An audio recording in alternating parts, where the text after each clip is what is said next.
Hai teman-teman, selamat datang lagi di Mahasiswari Channel. Selamat tahun baru untuk teman-teman semuanya. Semoga yang punya harapan untuk bisa lolos UKOM, SKB Bidan atau P3K Bidan di tahun 2022 ini bisa terwujud, amin. Untuk teman-teman yang masih gagal di tahun 2021, nggak apa-apa, kita semangat lagi. Kita berjuang lagi, perdalam lagi materinya, perbanyak latihan-latihan soal. Kemudian apa yang menjadi kesalahan di tahun 2021 kita perbaiki lagi nih untuk kedepannya supaya persiapan kita bisa lebih baik lagi. Nah, kali ini di video ini aku mau bahas tentang soal-soal yang berkaitan dengan video yang sebelumnya udah aku sampaikan, yaitu materi perubahan fisik pada ibu hamil. Jadi aku udah kirim 10 soal ke channel Telegram aku.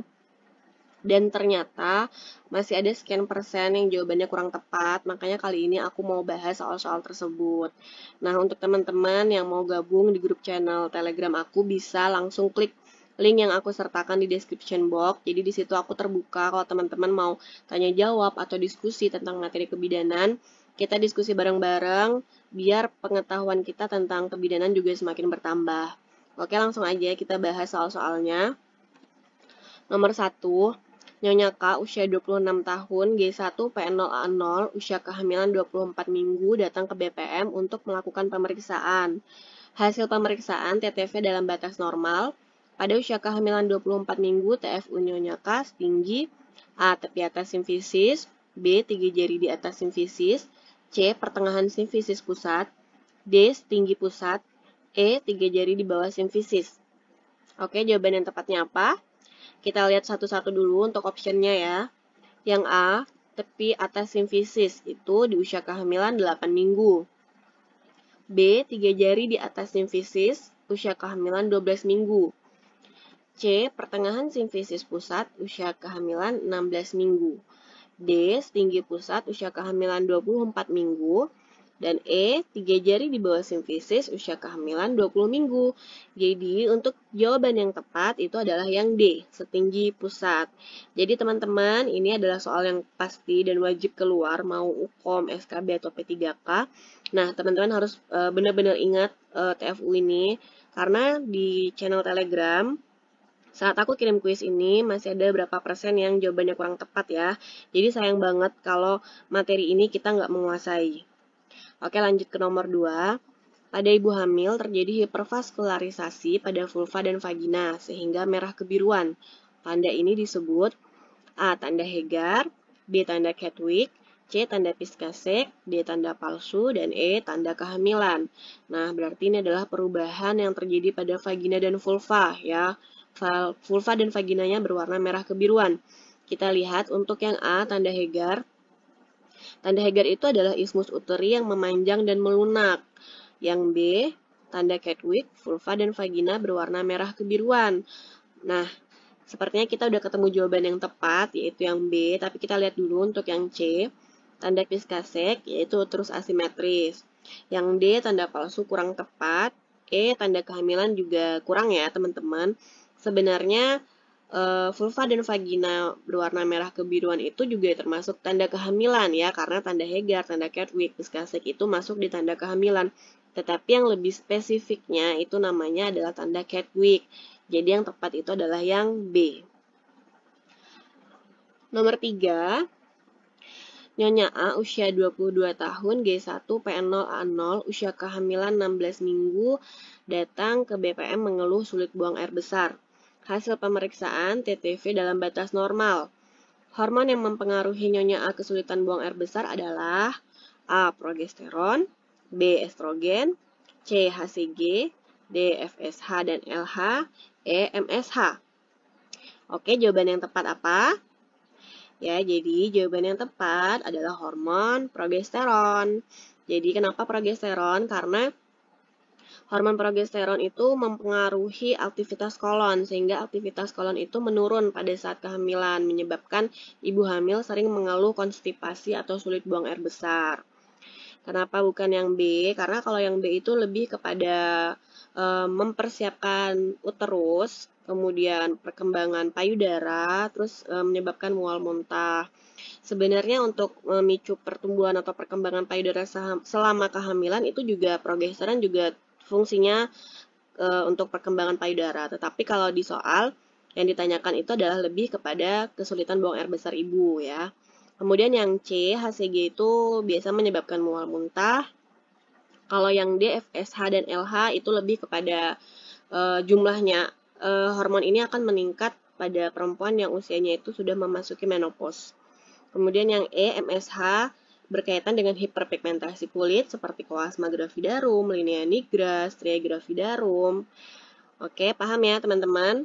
Kemudian nomor 4, pada ibu hamil terjadi kenaikan volume darah sehingga terjadi hemodilusi yang dapat menyebabkan A. Hemoglobin turun, B. Hemoglobin naik, C. Tekanan darah naik, D. Curah jantung turun, E. Tekanan darah turun. Oke, jadi ini jawaban yang tepatnya adalah yang A. Kenapa? Karena pada ibu hamil, sel darah merahnya itu akan meningkat, tetapi tidak seimbang dengan peningkatan volume darah dan plasma darah, sehingga menyebabkan terjadinya hemodilusi. Dan biasanya menyebabkan terjadinya anemia fisiologis, hemoglobin ibu hamil itu turun. Oke, nomor 5. Nyonya N datang ke puskesmas untuk melakukan pemeriksaan. Hasil pengkajian berat badan sebelum hamil 60 kg, tinggi badan 160 cm. Berapakah IMT Nyonya N? A. 23,43, B. 26,70, C. 28,54, D. 30,73, E. 31,40.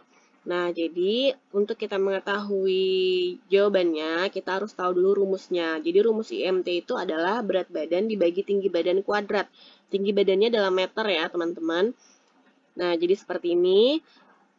Berat badannya 60 dibagi tinggi badan dalam meter, 160 cm dirubah ke meter jadi 1,6. 1,6 pangkat 2 sama dengan 60 dibagi 2,56.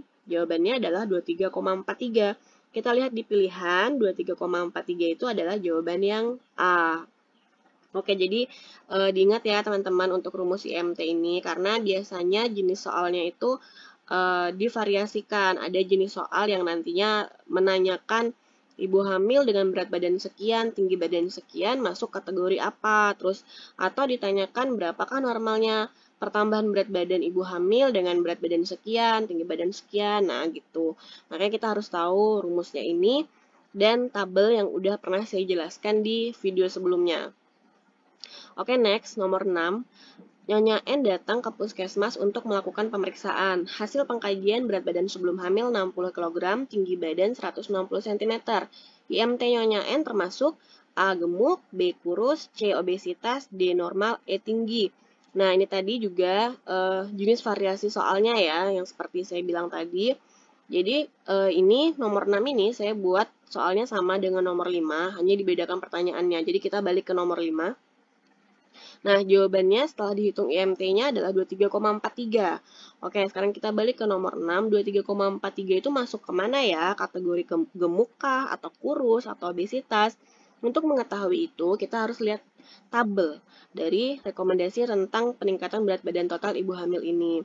Nah, hasil hitungnya IMT tadi 23,43 hasilnya ya.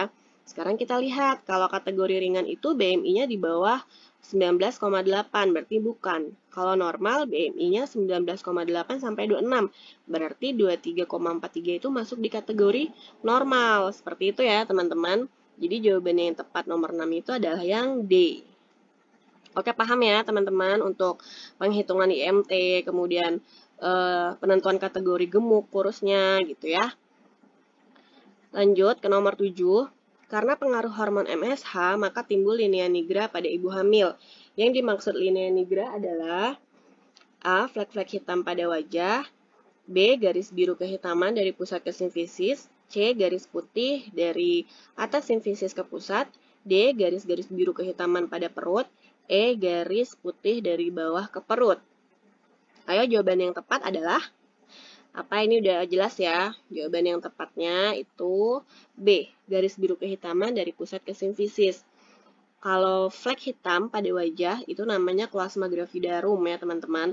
Terus kalau misalkan kita temui di perut ibu hamil garis-garis seperti garis parut yang banyak, yang warnanya kebiruan itu striae livida. Kemudian biasanya pada saat setelah melahirkan warnanya itu akan berubah menjadi putih, disebut striae albicans. Oke, lanjut ke nomor 8. Posisi ibu hamil yang membungkuk menyebabkan terjadinya tarikan pada segmen plexus brachialis sehingga timbul akroestesia. Yang dimaksud akroestesia adalah A. Rasa nyeri pada bahu kanan, B. Rasa nyeri pada bahu kiri, C. Rasa dingin pada ujung jari, D. Rasa baal atau gatal di tangan, E. Rasa hangat pada perut. Nah, jadi ini adalah perubahan yang terjadi pada sistem saraf ibu hamil, munculnya akroestesia. Jadi akroestesia itu adalah rasa baal atau gatal di tangan. Nah, kita lihat dari optionnya, yang tepat itu adalah yang D. Nomor 9. Kolostrum adalah cairan berwarna putih kekuningan yang keluar dari puting susu ibu hamil. Kapankah biasanya kolostrum mulai keluar dari puting susu ibu hamil? A. Pada awal kehamilan, B. Trimester 1, C. Trimester 2, D. Trimester 3, E. Pada saat bayi menghisap puting susu ibu.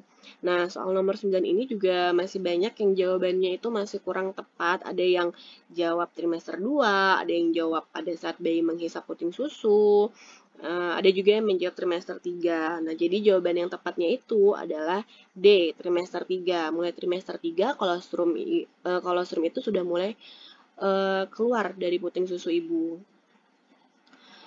Selanjutnya nomor 10. Vagina ibu hamil lebih rentan terhadap infeksi. Apakah yang menyebabkan hal tersebut? A. Ibu hamil sering buang air kecil. B. Ibu hamil mengalami penurunan kekebalan. C. Produksi lendir vagina bertambah. D. Ibu hamil terjadi perubahan pH vagina. E. Ibu hamil sering buang air besar.